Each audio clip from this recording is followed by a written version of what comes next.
California, of course, is one of those places where many people think that they can make a fortune, whatever their age or family background, if they're willing to take a chance, to risk a little adventure. The state, after all, is filled with those stories. Tonight, Brian Ross has the story of 4 grandmothers who took a chance in California, but didn't quite make it.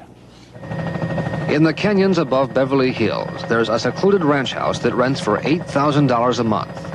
Last year, it was the headquarters of one of the most unlikely criminal organizations ever to hit California.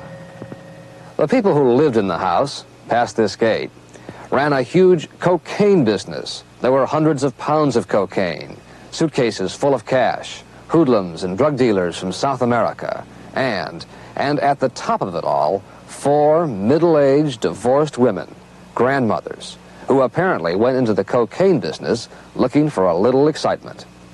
There were Barb and Dottie, Barbara Mouzine and Dorothy Hackett, shown here on one of their sprees in Las Vegas. Barb and Dottie were the first of the grandmothers to hook up with the South American drug dealers. And when business got good, they recruited other grandmothers. I said, my God, what did I get into? You know. This is Grandma Joy, 58-year-old Joy Edelman.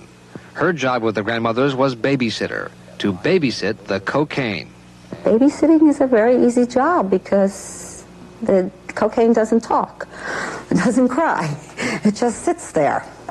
The first thing I learned, if you took a glass of Clorox and you dropped in a little bit of cocaine, if it floated down very nicely like this, it was real good. If it would drop down real fast, forget it. It was cut. The grandmothers got into the cocaine business in Miami, where grandmother Barb was the manager of this clothing company that imported clothes from Colombia. And as sort of a sideline, she took money to the bank for people, briefcases full of money, drug money, thousands of dollars, millions of dollars, tens of millions of dollars. But as the business grew and the grandmothers moved west, they began to make mistakes and get into some very big trouble. This tape was made by a concealed camera as the grandmothers met with men they thought were corrupt bankers. The bankers turned out to be undercover IRS agents who listened carefully as grandmothers Barb and Dottie explained the code they used so big drug deals would sound like clothing deals.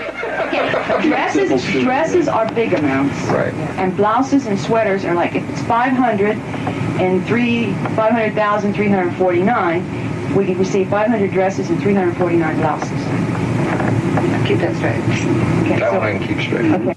For what he say, the Grandma Mafia was an organization... It wasn't too long afterward that the grandmothers found themselves on the 6 o'clock news as government prosecutors announced the indictment of the grandmothers and the seizure of cocaine, money, and guns. Now, in a federal courtroom in Los Angeles, Barbara Mouzine, grandmother Barb, is on trial on drug and racketeering charges. The 3 other grandmothers have all pleaded guilty and are testifying against Barbara, who could go to prison for the rest of her life if she is convicted. A lot of us felt that, oh, well, we can do the same thing men can do. You know, men do it. Why can't we?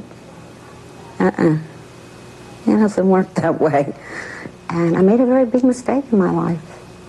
And it was a very big price that I paid, because the bottom line was the babysitting consisted that I wound up with 37 pounds of cocaine in my house. I had received it one day, and the next day, I was busted. Let me see this. Joy Edelman's secret life in the cocaine business is over. Now she does a little shopping for her grandson and waits to find out if she will be put on probation or sent to prison. She was a grandmother looking for some easy cash and a little excitement. Now she has to explain to a judge, to her family, and to herself just what she was doing with 37 pounds of cocaine in her closet.